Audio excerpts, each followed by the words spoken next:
Producer's Room, a streaming web series featuring the creators behind the hit songs of today's music industry. Songwriters, music producers, and artists discuss their creative process as well as examining current issues and technologies in today's rapidly changing music business. Your host is producer, songwriter, and educator Dave Tuff. Welcome to the Producer's Room.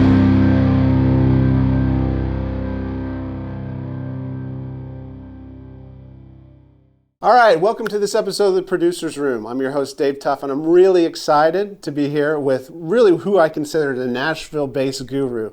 Today at his house, Jeff Jenkins. Thanks for joining us, Jeff. It's my pleasure. Jeff really is kind of, like I said, the pinnacle of the Nashville bass scene. And I think the reason I wanted to have him on the show is because as producers, as engineers, as audio engineers, as musicians, bass isn't something we talk about a lot. We just say, hey, look, there's the bass player. They know what they're doing. But there's so much about bass that you can get into, whether it be the bass tone in the studio, the gear that the bass player is using, and I think it's important for us to all know about that kind of stuff, as well as the history of the instrument and how the instrument works. And I think Jeff is also going to show us through his bass collection today, just the different types of basses, what they do, what his gear does, and finally also kind of tell us what it's like to be a working studio musician, live musician, Broadway musician, all of the above. So again, welcome Jeff to the Producer's Room. Thank you so much for having me, Dave. Cool. Well, let's get started with just where you're from, your background, and what brought you to Nashville. Okay. I'm from Dandridge, Tennessee, which is about 30 minutes east of Knoxville. Okay. And if you're familiar on the map, it's where Interstate 40 meets Interstate 81. So Okay. if you're headed out of Nashville and you're going to go up north to visit your friends in New York, you're going to go through Dandridge. It's actually the second oldest town in Tennessee. Okay. It was established in 1789, I believe. Wow. And it's named after George Washington's wife. Her maiden name was Martha Dandridge Washington. So they actually visited there and stayed there while he was president. So Cool. It has a really cool historical value. Not known necessarily for music, but my parents exposed me to music just right out of the gate, but neither of them musicians, mostly just being an appreciative of music in general. And when I was young, very young, they had a church gospel group. And back then, I would have probably thought they were the biggest rock stars in the world, but in all reality, they were just really small time church gospel group. And but anyway, they would rehearse at the bass player's house. And they didn't have drums. It was not like anything like your modern day gospel group or anything. But they had a bass player, and he would occasionally put the bass down, and he would grab the acoustic guitar on some songs. And then they had a lady that played piano, and then four of them sang in a quartet style, what they call a quartet. So anyway, that was my earliest exposure. And as I would move into kindergarten, and this would have been in 1979. I was already reading. I could read Great. because I knew what Peavey was. I knew what Fender was. I knew what Shure was. Right. And I had all this, as my wife would say, all this useless knowledge as a kid, just things that I was picking up on. So that was my very first exposure to music. Moving forward, then my mom would enroll me into things like piano. Okay. Because I would sit, as a kid, we had an upright piano in our basement, and I would just sit and just play things that I felt like, the earliest forms of songwriting, I was just coming up with things that were moving me emotionally. Mm-hmm. And then as I would take lessons, the teachers would put their spin on what they wanted me to learn and be like. And I quickly discovered I wasn't into that at all. Mm-hmm. You're taking all of the elements away that I love. I just wanted to sit in the corner and do what I thought moved me. So I didn't stick with that very long. I probably did piano from 6 to 8 years old. But then in 4th grade, I was able to join the band. Mm-hmm. Back then you could get into the band at 4th grade. And so I don't remember if I picked it out or if the teacher picked it out, but a saxophone was the instrument of choice. So my cousin had an alto sax from when she was in the marching band. She wasn't using it anymore, and I was able to get a sax. And I took to that pretty quick. I thought it was pretty cool, and ended up going all the way through my senior year with the same teacher, by the way, from 4th grade all the way to 12th grade. Wow. Had the same teacher. And he was a really unique hippie jazz playing drummer. In every sense of the word, this guy would have been the Joe Zawinul of drums. Just that macho look, the mustache, the chest hair exposure, everything that you picture Joe Zawinul. This is my music instructor, and he was hard. He was tough. He'd come up through the University of Tennessee, and he had high expectations of people that he invested his time in. I guess he was able to know, who had the raw ability and then who was just in class to ditch, the classes they didn't want to be in. So for the longest time, I think that he and I got along really well, and it probably was up until the point in time in my sophomore year, we had a thing called what we called a traveling assembly, and it was the second half of the year, you were allowed to miss one Tuesday a week to go out and perform for the other schools in the county. And it was a fundraising type of event. And so the year before,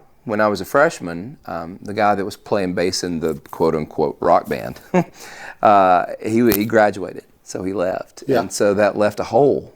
Matter of fact, most of that band left. Yeah. So it left a hole for a new rock band to emerge. And in my little town, that's not something, we didn't have guys hanging out in garages. And so anyway, I had to kind of make that up out of nothing, and to the point that I didn't even have a bass. I didn't even know how to play a bass. I had a baseball card collection, and I had been through my early teens, 10 to 13. I'd been collecting cards and selling them at a flea market with my dad, who had kind of a flea market thing he liked to do. And so anyway, I decided I was going to play bass. And this was at the pinnacle of MTV hair bands, the Poison, Motley Crue, all of those. And so I would watch those videos and I'd be like, man, I want to do what they're doing. Sure. Kenny G is not going to work out for me long term. I'm just not going to get there. Right. And so that was it. That was the spark. And I went and I traded my entire baseball card collection, which was worth a lot of money. Man, I traded everything for a $150 used BC Rich Warlock bass. I'm talking this thing. That big. The Warlock, it had like 4 spikes. Yeah. and I mean, it wasn't even a nice one. It was probably an import at the time and used and beat up. Had a really rough part on the bottom where it just been beat up.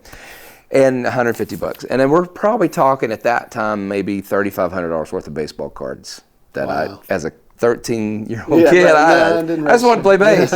Whatever. So anyway, I brought the bass home and I showed my dad. I was so proud because he wouldn't buy me one. He's like, I'm not, So I looked what I did for myself. Sure. And he's like, where's the cards? Oh, no. And so he calls the pawn shop and he's like, yeah, I can't believe that you actually let this kid, took him, and so they wouldn't. Oh, man. So the bass was mine, and I never wanted anything but the bass. At that point, that kicked everything off for me because it's like I knew what I gave away, and I knew that I was done with that season of my life, and I knew that the new season was this. And I could not wait for my chance to be on the big bus and to be on the big stage and to be doing the big shows. And so anyway, moving forward from that, that experience would end up drawing me and my father closer because as he began to finally see... You had a passion for it. Yeah, and it wasn't so much that I think he wanted me to be a big rock star as much as he just wanted me to get into something and just do it and be really good at it. And so moving away from that and more back into the area that I came from, while the small town that I came from was not a music town, I grew up 30 minutes away from where Dolly Parton was born, where she would eventually create Dollywood, and that's Sevierville, Pigeon Forge, Gatlinburg, and that was... I was able to see that whole area go from nothing to, by the time I reached my late teenage years, it had expanded into this huge thing where there was all of a sudden all of the exports from Opryland when everything at Opryland shut down, all of those musicians came with some artists such as Lee Greenwood, T.G. Shepherd, Louise Mandrell. There was a host of them that all came up and built huge theaters. So that was like early 90s? Yeah, or well, late 80s? Or? Late 80s. Yeah, okay. Around the same time that Dollywood Right. became Dollywood. Before Dollywood, it was Silver Dollar City. Right. Still owned by the same people, but they attached her name to it and made an entity out of Sure. it. So anyway, all of a sudden, you know, Pigeon Forge had always had a name for itself for music. Silver Dollar City alone was a great little music opportunity for some locally. But they were also, it was a big town for bluegrass. And you could just go to any side of the street and there would be bluegrass bands, gospel bands playing all the time. You know, and I remember, you know, as a kid, I always thought, wow, that's really cool, you know, that people just really just play music and have that kind of experience. So anyway, I did grow up around music. It was in my back door, and I didn't really realize how much of that was getting in here through osmosis. Right.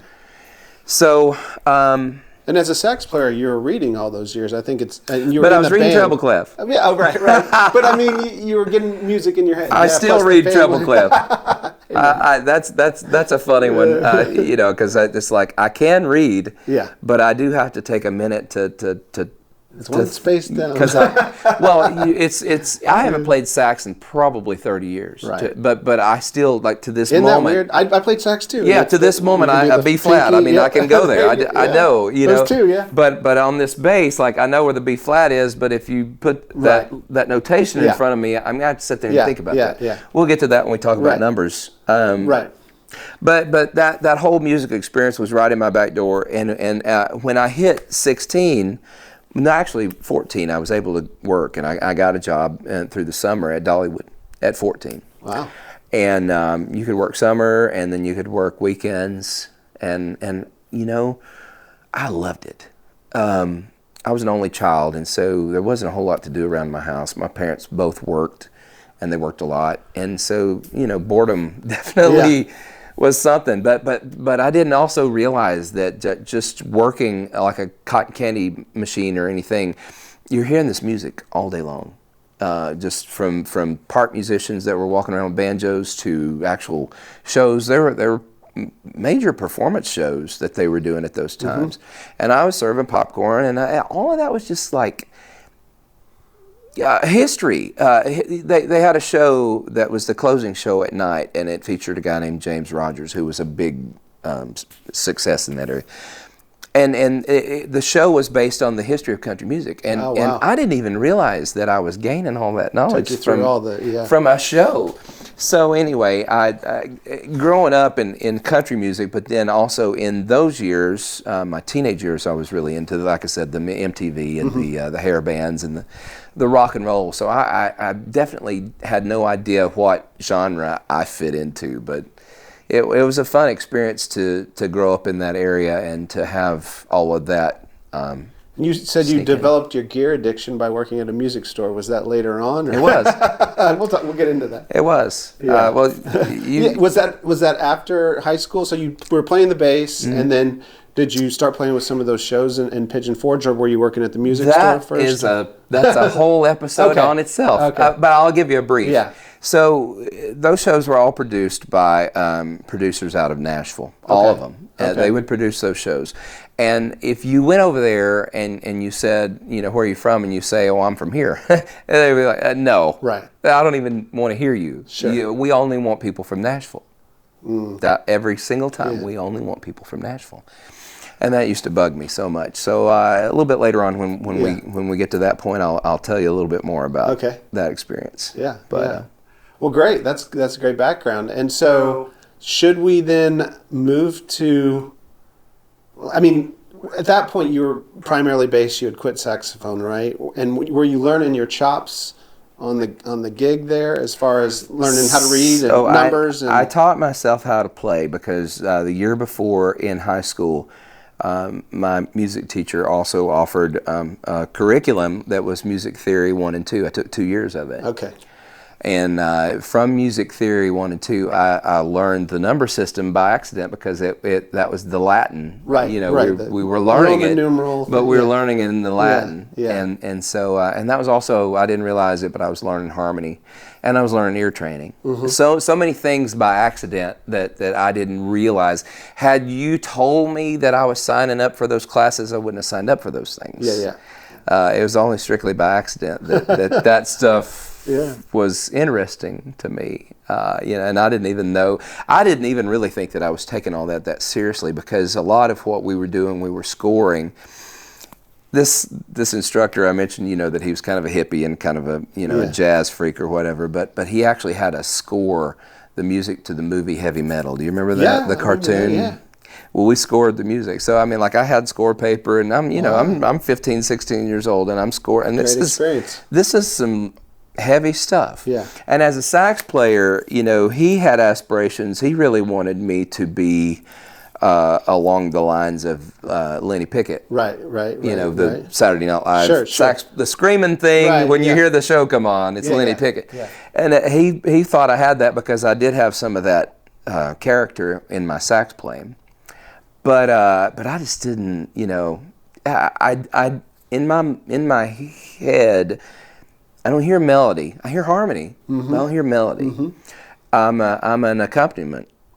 Somebody else is doing that thing, and I'm whatever it is, whether I'm singing a harmony or whether I'm playing a bass, I'm accompanying that thing. I think that's really important. I want to jump on that for a minute, because to find your voice is one of the hardest things musically. But it seems like you kind of did you just hit you one time, or did you just kind of realize that as time went along, where you're like, in the background, I'm more supportive in the rhythm section versus playing the melody? Everything has been accidental. Yeah. There has been no purpose behind any of it. Right. I think at some point in time, I probably hit 24, 25 and realized I had a lot of talent that I didn't even think was talent. And anybody from my hometown wouldn't have thought was talent. Right.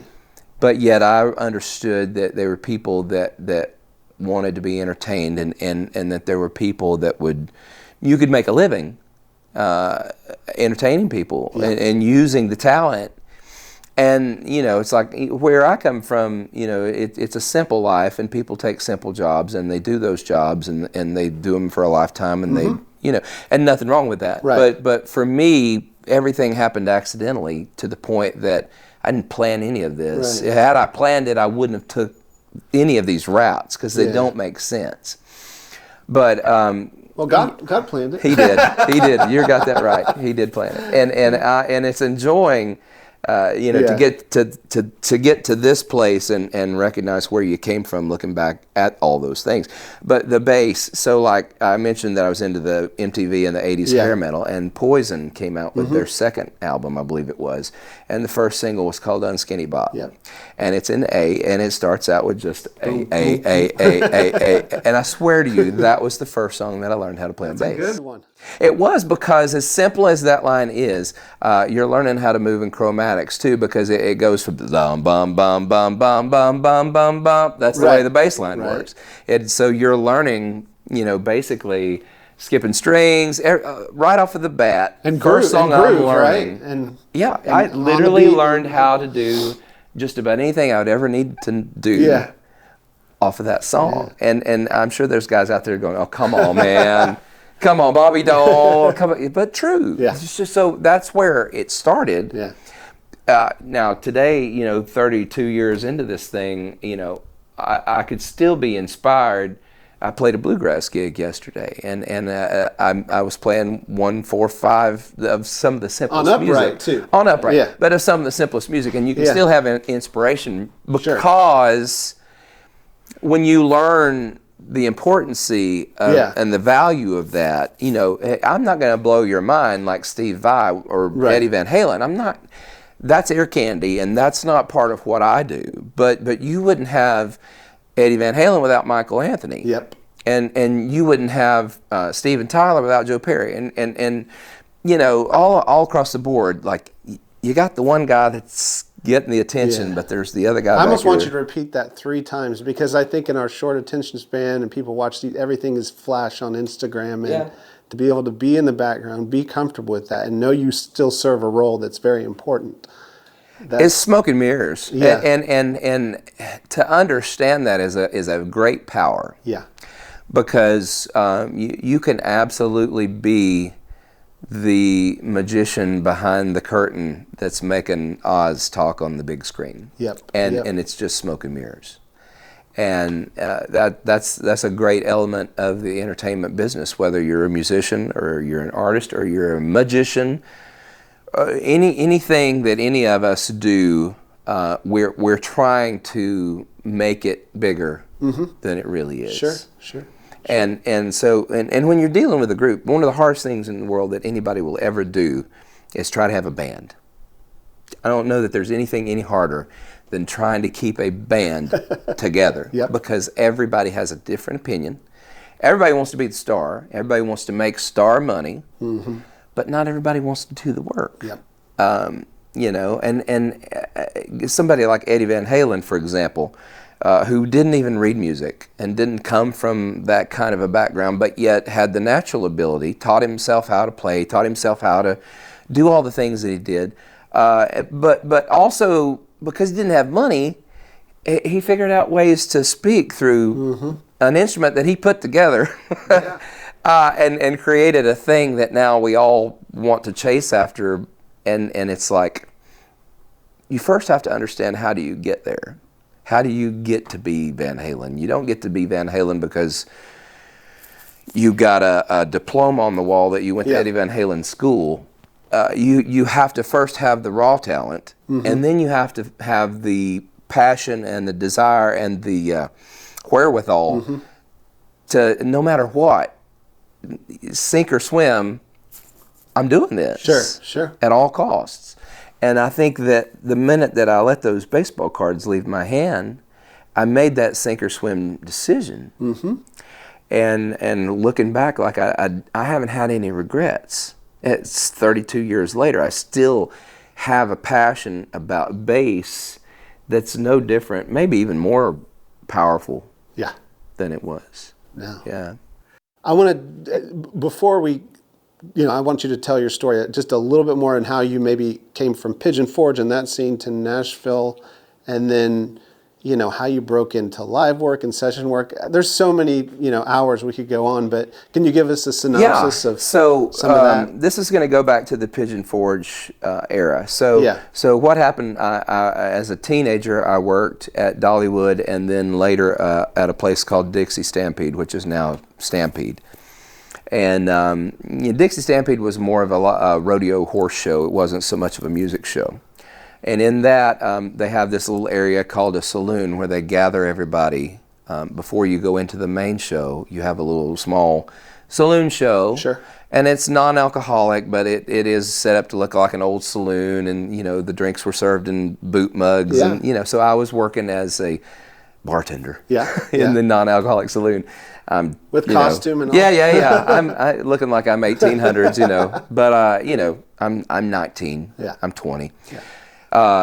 And then they had this small saloon show, and the saloon show had a guy on an upright piano playing old-timey piano, jazz piano, and then had a guy on a banjo, had a female singer, and then had a guy on bass. Well, he started out on upright bass, but eventually then they dropped the upright, and he would bring electric bass. And I never got to know that guy very well, and I really hate that because I think he and I would get along really well. But what I noticed about him was he would come in every day with a different bass.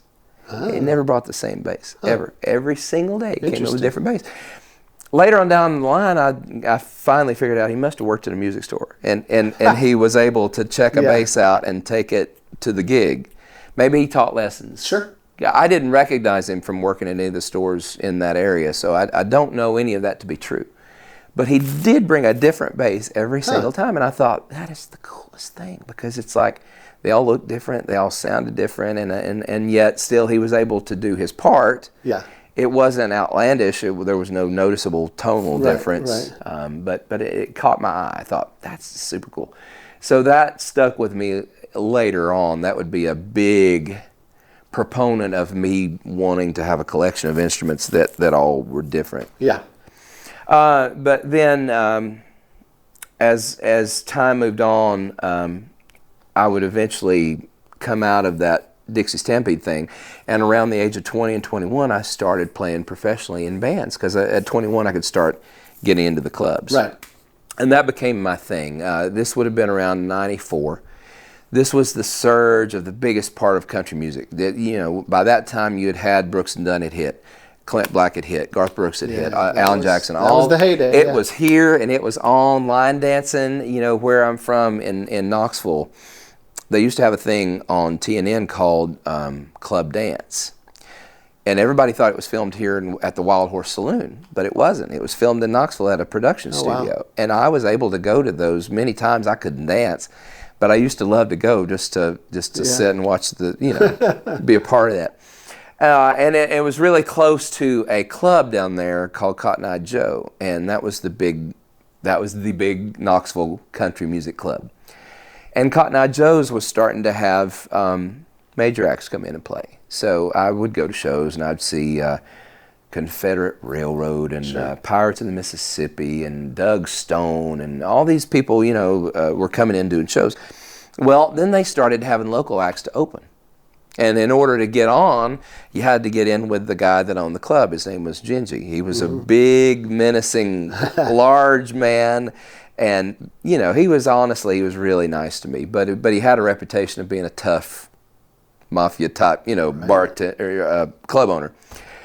So anyway, I started out with a band of kids that I had went to high school with, that were kind of a part of that thing that I had done that I told you about, the traveling assembly thing. They were kind of part of that. And so I had the drummer that was a part of that, and then the guitar player who became the keyboard player for my country group. Because he didn't have the skill set for the country guitar stuff. So we ended up hiring older country musician guitar guys. I say older, they would have been in their 40s. They would have been in their 40s when I was in my 20s. Yeah. So we were hiring the old guys. Because they were great. They were really great players. And so we had just a really great band. I had a young female, she was a great singer, and then I had a male singer. And he was from Chicago, which was wild, because he brought an element. He loved traditional country music, but he looked fresh.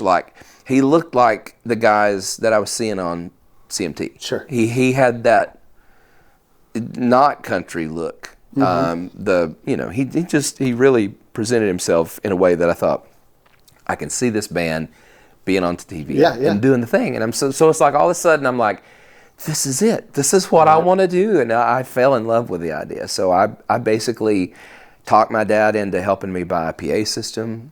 I didn't know how to run a PA system. I had bought a PA, bought a light system, which, it's so amazing now that the lights that you can have, this would have put on a heck of a show. But I bet I had $15,000 worth of par cans that wouldn't even do what this does. Oh man! I mean, it was an experience for sure. But I had all that. I had a trailer.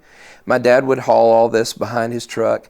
This is what brought he and I together in after my teenage angst years. Yeah. He and I came back together because he was like, I'm going to help you. You're going to do this. We're going to do this. There's nothing going to stop us. That's great. You're going to be that kid, that breakout kid from Dandridge, Tennessee, and he was just more than that. He wasn't trying to be a dadager or anything. Right. Just really supportive. He was. It was, and I promise you, wouldn't have any of this, none of it, and wouldn't have had any of the experience without him. So I owe it all to him and my mother for having the patience to deal with us both in that time. Okay, but moving on. So I would put this band together, and we would begin to start opening these shows for these acts, and we got a following. And we really thought we were good. I bet you if I were to watch a video right now, it would scare me to death of how hideous we must have been. But we thought we were good, and people liked us. And you know what? We had the flash, we had the look. I don't know that the playing needed to be any better than it was. Sure. I'm in a different place right now to where I would be more judgmental and hard on me. Right. But then if I had been that way then, I wouldn't have been able to do what I did. Sure. All makes sense. So again, everything happened by accident. So then that brought me into a period of time to where I then had road bands, local circuit bands, and that's all I did from 20 to 26. Okay.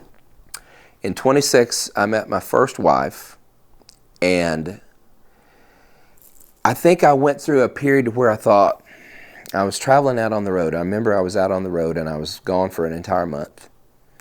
Any other musician's dream, you know, gone for a month. That the whole time playing music every day. It was the dream. But yet, you know, I was like, I don't know. It's like all my other friends are getting married. Yeah. I'm from the small town where it's like, 25 years old, you're not married, you're not having kids, and you're not starting your life. You're behind. Something's wrong. So I remember that the drummer said, "Oh, hey man, you ought to meet my cousin." Well, it turned out we'd went to high school together. I didn't know her in high school, but we'd went to high school together. She was only 2 years younger than me. And so I met her and just basically decided, you know what, I've missed out. I haven't had a relationship throughout this whole thing. I really want a relationship. I really think I want to settle down and get married. And so I did. And in that time period, that transitioned me into coming off the road and coming off of the idea of being a musician to going and getting a real job. Yeah. And that real job for me was a music store. Okay. So I thought, Gotcha. well, at least I can do something where I got a little bit of passion. So I went to work for a place called Broadway Sound in Knoxville. They were one of the oldest stores in Knoxville. There used to be another store called Hughley's, which Hughley's was here in Nashville for a while as well. So they were kind of a Tennessee mom and pop shop. And the guy that I worked for, his name was Lynn Clapp, and he had come from that Hughley's scene as a young boy. But then he started his own store called Broadway Sound in the late 60s, early 70s. And they were just known as being the staple store in Knoxville. If you needed anything, if you needed repair, if you needed rental, if you needed knowledge, this is where you went. And there really wasn't anywhere else to go. And so they sold Peavey, and they sold Fender, and Gibson. And you know, that was, you knew if you went there, those were the things they had that were new. But the really cool thing is that they had always been a store for trading. So you could go in there every week and there'd be a whole new list of trade-ins and whole new and I'm talking like when I was working there, we would get 50s and 60s Fenders all day long. And we're at the most $1,500 at the most. You know, but your average well, I probably saw a lot more 70s than I did 60s. But your average and which by the way, this was the 90s. So that instrument was 20 years old at that time. But your average 70s P-bass would come in and we would sell it for $800. Wow. So I had a lot of instruments go through my hands. And that was where that was where it began to be that I could actually start owning instruments. I had never had more than maybe one or two up until the point in time that I started working there. And the owner allowed us to have a deal, what he called 10% over his cost. So we could have anything in the store for 10% above what he paid for it. He made a little bit of money. Sure. Fair enough. Great deal, you know. So as those trade-ins would come in, man, I'd just grab them just as soon as they come in. And then, you know, maybe that instrument didn't work out for me. I could trade it in, you know, and I work at this place. It's like it. So all of a sudden, try a lot of things out. All of a sudden, I become that guy that I was talking about from the Dixie Stampede show. All of a sudden, I'm like, I'm him. I've every week I've got the new bass, and it was so much joy. And you know, I'd get some, and I'd be like, this is okay, and I'd get some, oh man, this is great, but never kept any of them. And I feel like where I'm at now, at pushing 50 next year, this is the point where I get to go back and I get to say, okay, after 32 years of playing all these different basses, I now know which ones were special. And I might not ever get that very same one back, but the chase is to find another one as close to it. Or maybe better, sometimes better. But that's the chase. So anyway, that brought me to the music store experience. And that was a hard job. I didn't realize it. I didn't know, because I thought it would just be fun. I thought I would just be going in there and just kind of like a Circuit City. Yeah, hanging out, playing, talking to people. You know, I'm just like, hey, you know, oh, you want to buy a bass? I'll take you to the register, you know, whatever. But actually, they were difficult because they wanted me to know every detail of every piece of gear in the store. And not only know it, but I could also work on it. I could fix it. If a problem presented itself in the analog world that needed a solution, I was taught to have the quickest solution. They taught me how to solder. They taught me how to not only repair cables and microphones, but actually build them from scratch. And things, that I don't even think about those things anymore. And so I'm kind of having a flux of information coming back to me that I haven't thought about in a long time. But I mean, this is what that gig was about. And then there was a Dollywood element to it too, because this guy that owned the shop, he was really good friends with Chet Atkins, and Chet Atkins is from Knoxville, by the way. Okay. So they had a thing where they called it the Chet Atkins Society, and there would be all these old pickers who played Chet Atkins style. I think they still do that. Oh, I'm sure they do. Yeah. But they would come once or twice a week and just set up in a circle in the store and just sit there and just play all those old Chet Atkins songs and things. So I'm sitting there one day, and I'm behind the counter. I'm stringing up instruments and things, and the boss comes in, and he said, I got this new fella. He's from Australia, and I need you to string up his guitars and fix them up for him. Yeah. And he steps up. He says, "Hello, I'm Tommy Emmanuel." I can't talk. I can't speak Australian. So he was in Knoxville? Tommy. Oh yeah. Oh, for the Chet Atkins thing. Well, he's nobody at this time. Right. This is '98. I don't want to say he's nobody, but he wasn't known here we haven't like been we exposed know him to him yet. Yes. New guy to this thing. And so Chet had just made Tommy CGP, Certified Guitar Player. There's, I think, 5 total ever that Chet made. Yeah. Whether or not he gave Steve Warner the rights to continue to give people, I'm not sure. Interesting. I don't know that. But Steve is one. Okay. Tommy,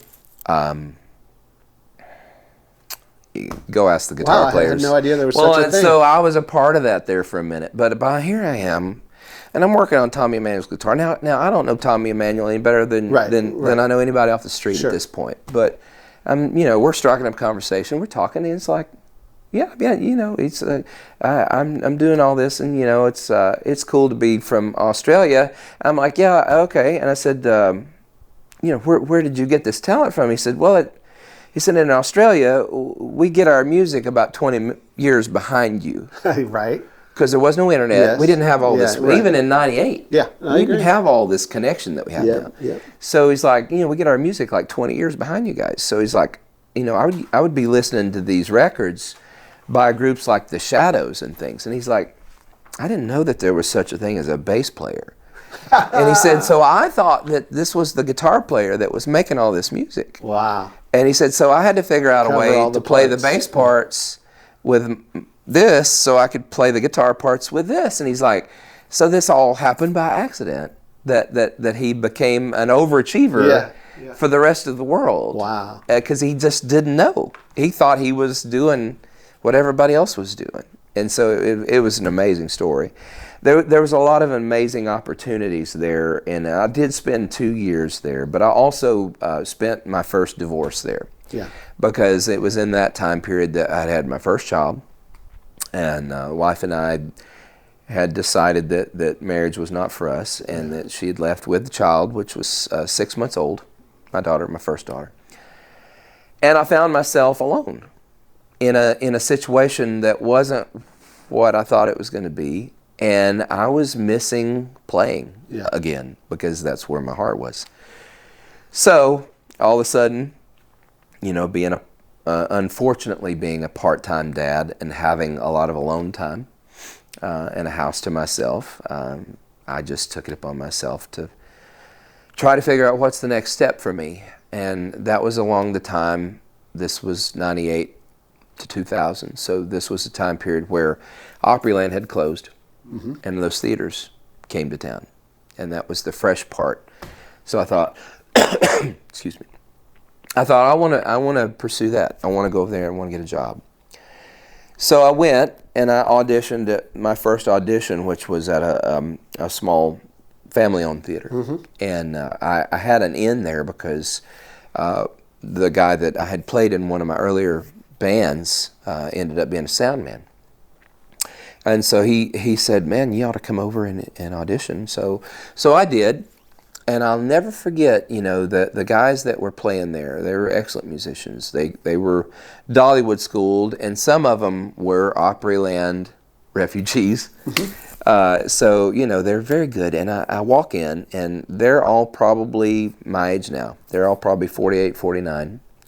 White-headed, gray-headed, some of them, and I'm walking in, and I'm probably 25, 26. And they just look at me, and they're just like, so let's play on Green Dolphin Street.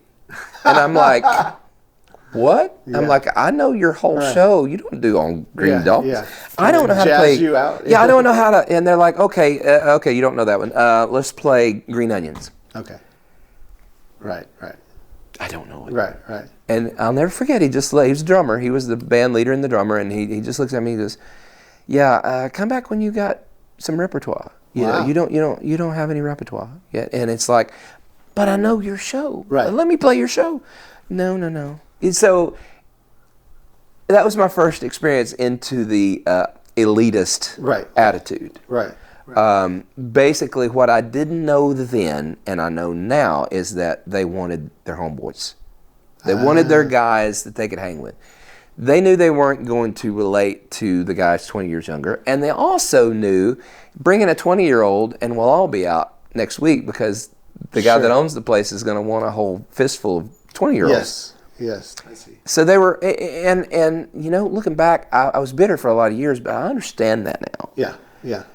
To a certain degree, I don't think anybody should lose their job, and I think the best man should be the one that gets the job regardless of age or look or anything else. But I do understand the motivation behind being protective of your job. Sure. And wanting someone that you can hang with that has a similar life to you. Yeah. Has done similar things. It's kind of like being a road musician where you have to live on the bus with someone all those months, Yeah. It is. And so it really kind of crushed me. It really kind of hurt my feelings. But my friend, who was the head sound guy there, and he said, well, you know what? He's like, I know you want to get out of that gig at the music store. He said, what if I hire you to run lights? And I'm like, I don't have any lighting experience. I barely know how to patch the things together. Back then we were doing MIDI for lights. It's crazy. And it's like, that was even above my head. I just wanted to play bass. And he's like, listen, there's nothing to it. I want you to run Spotlight. And it's like, okay. And it's like, literally, you just go up there and you turn the thing on and you screw it back and forth to make it big and turn it off. He's like, and just make sure that you come on cue. You got headphones on, you come in on cue and come in on the person I want you to come in on. That's all you got to do. And I'm like, really? You get paid for that? And it's like, yeah, and so it's like, okay. And he's like, so you go in at 4 p.m. and I would park cars as people would come in, and then I would switch out and I would go up and be the spotlight for the show. And so 4 to 10 o'clock, that was my shift, and I'd be done at 10. And then I got exposed to the counterculture. I got exposed to that scene. That scene at that time would have been all of the Pigeon Forge music shows. They all let out at the same time. Yeah. Now it was a dry county, so they didn't have bars. We didn't have anywhere to go, like just go hang out or whatever. But there were a few restaurants, so like say O'Charlie's and things like that, and so those were open till midnight. So we had a 2-hour window to where, as I call it, the counterculture, would land over there between 10:30 and midnight and close the place out every night. And so then, I'm just a light guy at this point, but I get to know everybody. You're hanging, yeah. I get to know everybody. You're squeaking back there. I don't know. Yeah, sorry. Is that your desk? I didn't realize that I was networking. Again. Well, because I teach young kids, and in the college, I call them kids. They're students at college. I think when I'm hearing your whole story so far, I know we still haven't even talked about you landing in Nashville. One thing that really comes out is your perseverance, your ability to say, I'm going to be in this industry. I'm working a music store. I'm going to do this. Heck yeah, if I'm here, I'll do lights. I'll do whatever it takes to be in this business. I mean, I think that's admirable because you've been through a lot already in this life. You know, like you said, you've. But again, it was all by family. accident, because Yeah. it wasn't. If you had told me that I was going to do that, I wouldn't have done it. Okay. That Right. That's my personality is, unless you're going to tell me that I'm going to go do what it is that I want to do, I'm not going to do it. Right. But that wasn't the case. It was a sleight of hand. I was going to get to hang out with all the cool people. Okay. I was going to get out of the music store business, which I'm not. I didn't go into the negative side of that gig. It sounds like you learned a lot, though. I On that did, gig. Yeah. but there was some other stuff. there was some other stuff that Yeah. was hard to explain and life forming. I don't know. It made me into a person, right or wrong. He was a really hard guy to work for. Yeah. I'll give you a smaller example, and this don't go into too much Right. detail, but I had my first daughter, because I mentioned Sure. that, and so the day that she was born, I called to let them know. I said, you know, we just had the baby, and he said, great. He's like, what time you coming in? And I'm like, I'm not coming in. Right. I just had a baby. He's like, well, you'll be here tomorrow? And I'm like, no, I just had a baby, man. I mean, like, I'm take a couple of days and This was like, before FMLA. yeah, and family yeah. leave. I'm gonna be a dad. And he's like, I tell you what, you call me Monday, and I'll let you know if you have a job. Oh, wow. Okay, I see what you're saying. And I said, okay, fair enough. I mean, that's fine. Yeah. And so anyway, I did still have the job, but it was that kind of. I see what you're It was saying, that kind of yeah. environment, and it was very difficult. And I harbored a grudge for a long time, which I've since forgiven. And that music store isn't there anymore. It's Yeah. leveled to the ground, and que Yeah. sera, sera. But anyway. So you're in the scene, you're hanging out, and then with all these musicians, these dancers, these sound folks. I'm learning a different side than I did before. I had already been in the band. I had already toured a lot of the country. I'd done a lot of the things that the musicians do. I wasn't heavily into drugs, and I wasn't any drugs, but I mean, I did dabble a little bit in drinking, and Yeah. I smoked cigarettes. Yeah. I was a cigarette smoker since 16 years old. So I had seen a certain side of life that I knew to expect. But there was a whole new element to this counterculture thing. There was a whole new. This was the entertainment group, Yeah. and it was different. And so I was, as you say, hobnobbing, rubbing elbows, whatever you want to call it. I was networking. I didn't even really know it, but I was networking. So. I decided to put bands back together and start playing locally again. I was doing the spotlight thing, but then I could take a couple of days off and go do some gigs. So I was doing that, and the guy that owned the theater, I had made friends with him. We were friends because I was working at his place, and he would go hang out with us every once in a while. He wasn't a stuck-up, and he wasn't a musician at all, by the way. He was the son of a doctor. He's just a money guy, and he just run the show. So anyway. One night, my buddy brought him to one of my shows. I never even thought about inviting him out. And so I come up on break. I'm like, hey, it's great to see you. What are you doing here? He's like, I didn't even know you played bass. Wow. And he's like, do you want to play bass at the show?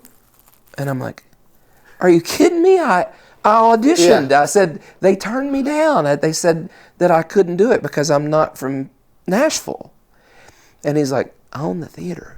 Do you want to play at my show next year? I'm like, I'm your guy. I'm like, are you kidding me? This was the most unbelievable thing. It's like, and I didn't realize that this would be a bad decision on my part. Huh? Because I was breaking the, I don't know, it's not a law, but I didn't get in the right way. Yeah. The right way to have gotten in would have been that the band leader would have hired me for my talent and ability, and it would have went the right way. He chose not to. He chose that he wanted somebody else with experience in his age. And so what I did then, even though I didn't mean to do it, was I went around the back door and I found my way in. So when it came time for them to know that I was going to be the new bass player and replace the guy that was in there that they had hired, the one they wanted, they hated me. And so from that point on, I was public enemy number one. That was it. And how quickly could they get rid of me? Right. To the point that they made it so hard on me that I ended up developing panic and panic disorder. I didn't really understand it because I thought I was having heart attacks. Yeah. Or I thought I was like, I'm going to die. I'm going to die. And I didn't understand that I was having things like triggers. And the triggers were happening every time that the curtain would open. I would just feel the anxiety of, am I going to lose this job?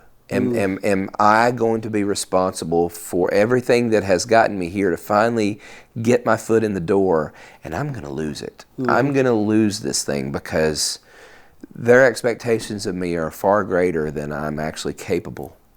So anyway, I went to psychiatrists. I did all the things. I had everything checked out. And at that time, there was no such thing as panic disorder. Right. This is 2001. No such thing. So we don't know what's going on with you. You're fine. We've hooked you up to every meter. You're good. Yeah. I'm not good. Yeah. Well, we'll give you this experimental thing, and it's a drug, and you can take it, and it's called Xanax. Mm-hmm. And every time that you're about to do a show, pop a Xanax, and you'll be fine. So here I go, and I do it, and maybe it worked. I don't think it did, but let's just say that it did. The one thing that I remember about the Xanax experience is that it made me a zombie. I didn't have any feelings. I didn't care about anything. Interesting. I didn't care whether I lived or died. I didn't care whether you lived or died. Right. I didn't care about anything. Well, going to that, I think it's important in this business. I think a lot of people have that, and they self-medicate through alcohol. I never had a problem with alcohol at that time. Now there'll be a point in time that we'll get to. Yeah. But I didn't have a problem with alcohol at all. So but it's matter of fact, I didn't even have any desire for alcohol. I wasn't a drinker at that time at all. Yeah. But what would happen is eventually there come upon a time to where the band leader, the one that wouldn't hire me for the gig in the first place, finds me in the back room with my pill bottle. And he says, "What's that?" I said, "Oh, well, the doctor prescribed me." And he's like, "You're taking drugs." And so he went up to my friend who owned the theater, and he and I are friends, and he says, "We can't have him. He's taking drugs backstage." Oh, gosh. And literally, that was it. I got fired. I had been on the show, I want to say 3 months. Yeah. Now, I had some really bad performances because the panic that would happen the minute the curtain went up, that was a nightly trigger. Yeah. As soon as that curtain goes up, I'm starting gasping for air. I'm not putting on a good show. Mm-hmm. I'm sure that they probably were some audience people that were probably like, "What's wrong with this guy?" Right. Because I'm up there like I'm trying to play, but I'm like, right, yeah. You know, excuse me. Yeah. Anyway, so I lose the job, and I'm just like, oh my gosh. There we go. And I had just had a new relationship start that seemed to be like a good relationship for me. So she and I had decided that we were going to, live together, and so we had bills and things. And so when I lost the job, I'm just like, I'm out of work. Here I am. I've got a house payment from my first marriage. Right. I've got to pay the bills. I've got a new relationship that I want to be successful, and I've just lost this job. And so I decided, you know what, that's it for me, for music. I can't do it. I'm going to go back to college, and I'm going to get a business degree, and then I took a job at a hotel as a late-night reservation guy, the desk guy. And I was going to school during the day. And anyway, I did that for about 6 months, but it kept me in Pigeon Forge. Right. And so I remember I was at another music store, Guitar Center in Knoxville one day.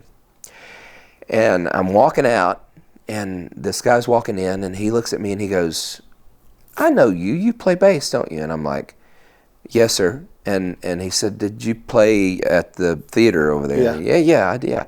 He's like, "Well, hey, I play at this other theater." And he's like, "Our bass player's wanting to get married, and he needs to have a weekend off." He's like, "Would you sub? Would you come sub?" And I'm like, well, sure. I'm like, I work over here across the street at the Ramada, but yeah, I can do that. And he's like, well, great. He's like, I'll send you the set, and you sub him out so he can get married. And I'm thinking, this is weird. And all of this cast, including this guy, was younger. They were my age. There's a whole cast full of young people, fresh, vibrant. Yeah. And, the whole thing, it's like, it was so much better of a ran organization. And so I went over there and I did it, and I subbed, and it went great. I was so confident. I'm sure that I still had panic disorder to a degree, but the trigger wasn't the same because it wasn't the same building. So anyway, I do that, and it's a couple of days, and then the guys are like, man, we really wish you were the guy. It's like, this guy that we have here, he's just got a real negative attitude, and we just don't think he's right. And but he's got a contract, and so his contract is up in January, and this would have been around October. Uh-huh. So they're like, man, just whatever you do, just stay close. Mm-hmm. And when his contract's up, let's see what happens. And so sure enough, then a couple of months go by, and they call me, and they're like, man, we're going to have open auditions, and we can't promise you anything, but we really want you to come audition, and for the guy that owns the show. So I went over and I auditioned, and part of my audition, I remember I sang a Keith Urban song, which I had never been a singer. I've always been a harmony singer, but not a lead singer. So that wasn't a skill set that I really thought that I had. But I had worked on this Keith Urban song, and I was able to sing it and play bass, and he liked me. And they decided that I was a better fit for the job. We want to know what song, Days Go By? No, it was whatever Slower ballad, not the ranch, but the very first. Okay. Love Somebody Like You. Yep, okay. Anyway, so I get the job, and I'm just like, I can't believe it. Like, I'm getting a second chance at this, and I don't want to blow it. All of a sudden, all of that anxiety stuff starts coming back. Because it's kind of like, you're going to blow this. It's all this. By the way, where the camera is, anxiety is nothing more than this right here, and a spiritual. I think it's really important for people to hear that in your story, and I'm glad you're honest about it. It's not real, but it certainly feels real. Your experience is real. Yeah. But what what's the right word? Whatever concocts the experience is here. Yep. It's not real. So anyway, getting back into that, I developed even more so the panic and anxiety disorder. And we go through the first year, and I'm able to kind of just keep it in check, but it's rearing its ugly head, and it's getting worse. And so the drummer, he's just like, man, he's like, we gotta fix this. You gotta fix this. We gotta fix this. And I'm like, I don't know, man. He's like, first off, kick the Xanax. You're gonna get off the medication. I'm like, I don't know. I don't know if I can. And he's like, just do it. And so I had a friend, and he had some cassette tapes. Here's aging myself. He had some cassette tapes, and they were kind of a meditation kind of a cassette. And basically, I would just go back into the dressing rooms before the shows, turn all the lights off, and I would put this in, and I'd just listen, and it would just be like things that would be like, just calm yourself, real soft music playing, and just like start at your toes and just start wiggling your toes, and you're moving through your whole body, and you're just breathing, getting all this relaxed thing. And so it took about 6 months. But within about 6 months, the other thing that I learned to do is I learned every time that the triggers would happen, I would start focusing on something just completely dumb. So my view of the stage looking out to the audience, I could see things that the audience couldn't see that were behind the scrims. And we had this one portion of the show that had these glow-in-the-dark butterflies where people would they'd dress in completely black outfits, and then you come out and the blue lights would show nothing but these glow-in-the-dark things. And so they were hung up on the back of the scrims. That's where they'd hang them when they were done. And so I found this way that my eyes would just focus instead of looking at the audience, instead of thinking about the show. I could do the show on autopilot, but I would focus everything on those little glow in the dark. And it took about 6 months.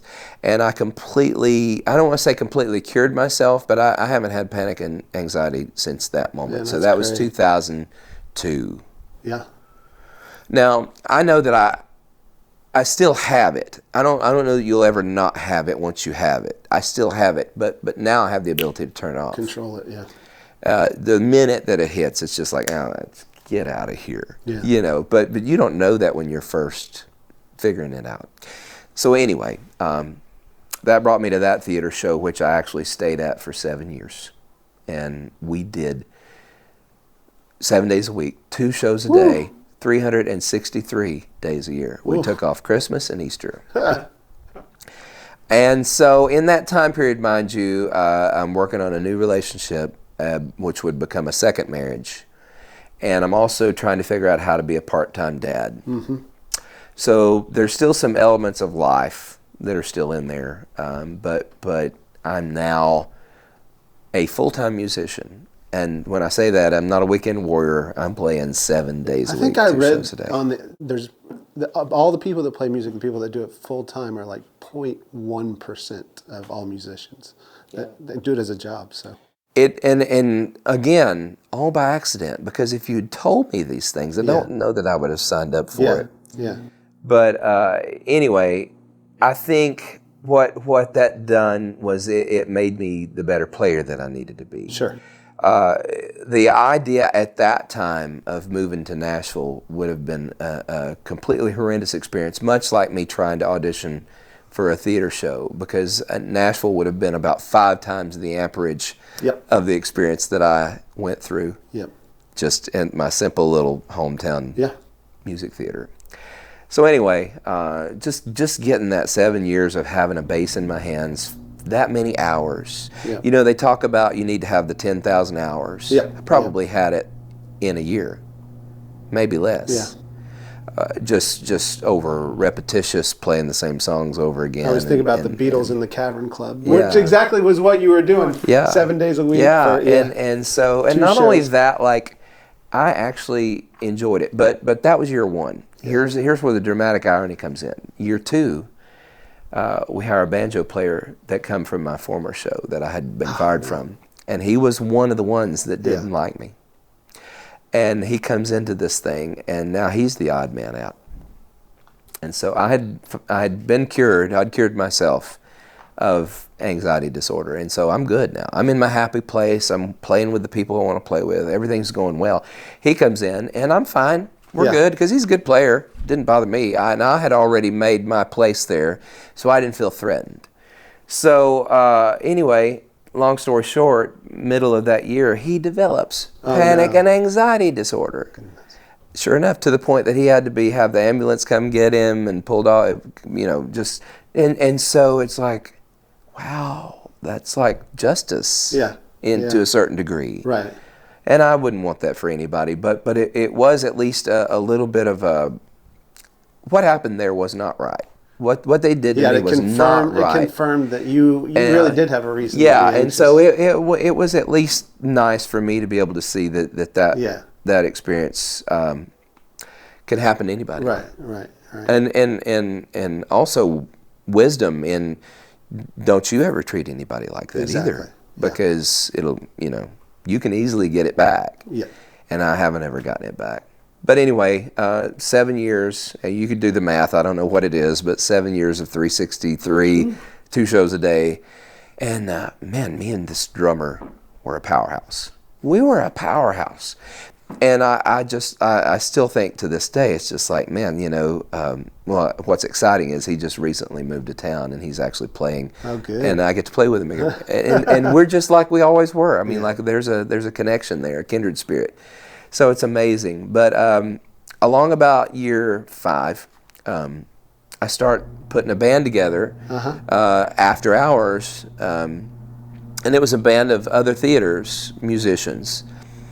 And we started out doing it for fun because we were kind of bored. All of us were playing our same songs every day. Yeah. And all of this new music was coming out. This was the early 2000s. So, you had, I don't know, Montgomery Gentry. You had just some more a little heavier, edgier stuff. That was a little pre-Aldine, but still an edgier side of country music. So, Rascal Flatts.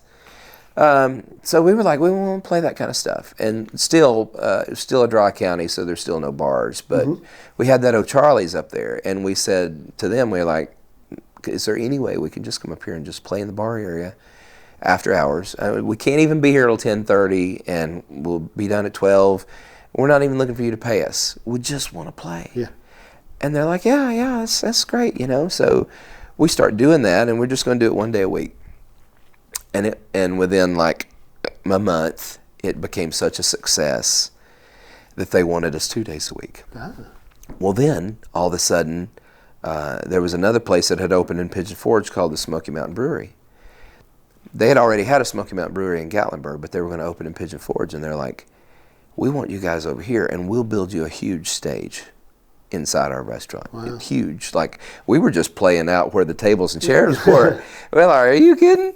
And so, all of a sudden they're like, and we want you like 2 days a week, and we'll put you in Gatlinburg, and they're like, all this stuff. And it's like, wow, this is really cool. So, like, not only were we doing 7 days a week. Is this after the theater? How do you balance all this stuff? stuff? Well, it was. Yeah. And so we would do our theater shows, and then we would drive. The Gatlinburg show was a little further drive, but they would stay open an hour later. They would stay open to 1. Uh-huh. So, we would basically have a 2.5 hour show, whatever it was. And we would go set up, of the morning before our theater shows. Right. We'd set everything up. So that way all we had to do was just drive there and go on stage as soon as we could. Everybody got there. And it just became this thing. It just grew. And it's like that whole, like I said, that whole counterculture scene, they were the support system. Right.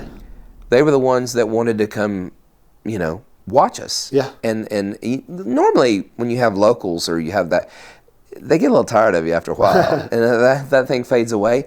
It never faded away. They just kept coming. That was as much their scene as it was mine. Mm-hmm. And then on top of that, though, you did have tourists, and you had people that were just like, wow, what is this? Sure. Okay. So then, moving along, there was a country artist who, in the late 90s, made a little bit of a splash. Her name was Mila Mason. Uh-huh. Mila was married at that time to a songwriter named Jason Granger, and they had a production team. Mila had a couple of hits on radio, but then she kind of faded out. But then they continued to write songs and have some success that way. Well, Mila got a job at Country Tonight at the theater up there. So she was going to be there for a whole season. She had a contract. And so she became kind of part of the scene, the counterculture. Mm-hmm. She was hanging out. And Jason, of course, came up with her. And he was still going back and forth writing, in Nashville and things, but they were living here. And so he had a bunch of songs that he had written with like big writers, like Jeffrey Steele, that kind of thing. Yeah. And so they had some excellent, what we would probably call B-sides. Yeah. So they're not going to be hits. Nobody's going to take them, but they're great songs. And so they gave them to us, and they're like, yeah, y'all need to go record these songs. And like, well, because you were talking about sessions. Yeah. I got introduced to sessions in that time period as well. Gotcha. I had a friend in Knoxville, and he had a studio, which he more was doing CD pressings. And he did a lot of work for a lot of those local gospel groups and the ones that were working at Dollywood that were selling CDs out of their suitcases after the shows. That was his clientele. But occasionally he would have some people that would come in and they would want to cut a project from start to finish, custom. And so he would hire me to hire bands, to go in and be, session band. And I'd never really done that before, but it was a wonderful experience. And I did a lot of records. I don't even know how many, One thing about that is I didn't realize that at that time, I didn't realize I needed to keep track of that. I didn't realize later on that would be credits and get money from that. Yeah. I didn't realize any of that. And of course, I didn't belong to a music union or anything like that, so I didn't. I mean, were you MD in there? Were you charting any of that? Or? Some. A lot of times we'd walk in and that stuff was already done, and I don't know that. You were hiring some of the guys, like you said. I was new to the chart thing. Yeah. The chart thing came along with that first theater experience, And like I said, I knew how to read a chart, even though I didn't know how to read a chart from my experience in high school. Sure. So I got the number system quick. And we were reading charts on those sessions, but a lot of times, we weren't under a gun like a Nashville session. Yeah. We had time if we needed to take all day. If we needed to come back tomorrow, we weren't under a gun. So, we did some really good projects out of there, and I wish I had access to those things. But anyway, that happened in that time period. So I had a taste of session work. And in the 90s, I had... I would get Bass Player magazine. Yeah. This is something we didn't touch on because this is as much a part of the foundation for me as anything. I started with the first issue, which came out in '91, and it was at that time they didn't do monthlies; they were quarterly. The first year, maybe even the first 2 years, but at least the first year, was a quarterly magazine, and the first one had Billy Sheehan on the front. Never forget it. I bought it in the drugstore. It's a wonder that my little small town drugstore even had Bass Player magazine. But it did. And I'm like, I'm a bass player. Yeah. That's for me. So I immediately, I get this thing and I'm just like, man, this is like the Bible. Just like everything in here, I need to know all of this. So I became heavily addicted, and right away I got a subscription to Bass Player magazine. And I was so addicted. And I remember in the 90s, along the time that I had the job at the music store, I started seeing the session bass players from Nashville, and they would do editorials on these guys like Glenn Worf, Mike Chapman, and David Hungate, all these guys. And I'd see these sessions, and then there was one special one that came out in '96. It was August of '96. I know it because this is like this is the one that created me. This one, and it was written. About all the session players and their session racks. And I'm like, what is a session rack? And it's like, and I'm reading and I'm finding out that like all of these players, their jobs were to go from session to session and from building to building. And each building had a different desk, had a different console, had a different engineer with different ears. A different producer. Some of them had a decent monitoring headphone system. Some of them didn't have one at all. And so these guys were finding out, these A-list session players were finding out that they needed to have, for their own protection, they needed to have, not only did they need to have their own rig that would give them consistency of sound from each one of these buildings that they would go to, but they also had this thing that this guy had developed. It was called the More Me system. And the More Me system would allow them to take the cue from the headphone mix and plug in, and then they could plug in their own audio from their bass or whatever they had, and they could mix the two so that if they needed to hear more themselves, because most of the time at that time, you weren't going to get a separate mix. Everybody shared the same mix. Stereo, And so you either had to be kind and courteous to your friends and maybe play one where you couldn't hear it all so that, Steve Warner could hear the acoustic guitar, whatever the situation was. And so they developed this More Me system. And so anyway, that was the big thing about that issue, was that they talked about their racks and what gave them their sound. And it basically highlighted these guys, and these guys might have, to me, they were just like these guys on a mountaintop. They were the pinnacle. They were. This is what it is to be the best. And I'm like, I want to be that. I want to do that. I want to do the session thing. I feel like that's me.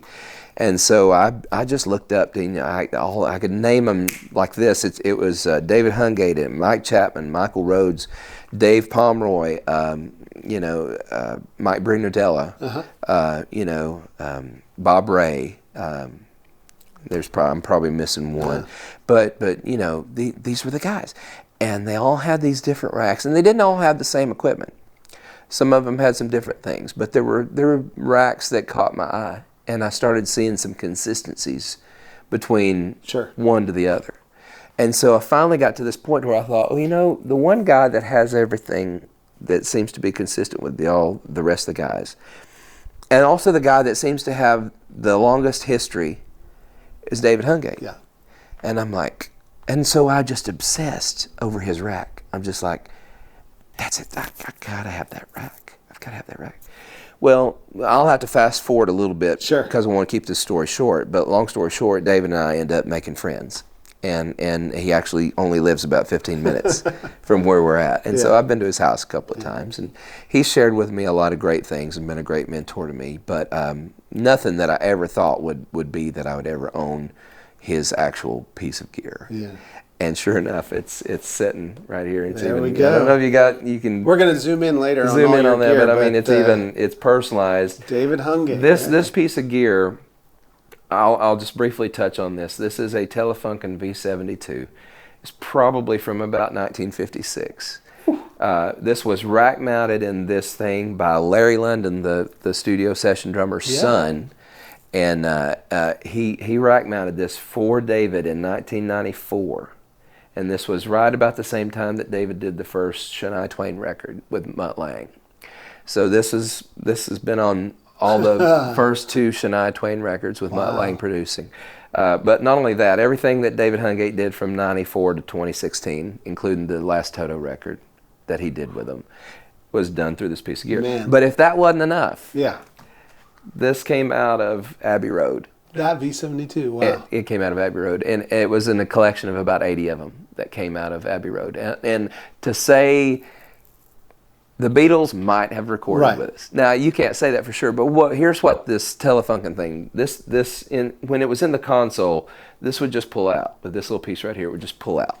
So if you had a problem, if there's something wrong with the channel, all they would do is just flip that switch, pull that thing out, and put a new one in. And then they'd go work on that one, and then when one would go out, then they just keep popping them in because that's. I want to zoom. We're going to zoom more later. I might have you tell that story. So I mean, for all we know, this could have been Ringo's snare drum. I don't know, but and it might not have ever touched a Beatles song at all. But it did come out of Abbey Road, and it is from 1956, and it's one of the greatest pieces it's ever been. It's tube. And it was David Hungate's, and so I just never dreamed that would even be a reality, and here I'm. I think that's a great place. We're going to take a quick break, and we'll be right back with Jeff. We're going to talk more Nashville gear, all of that. See y'all soon.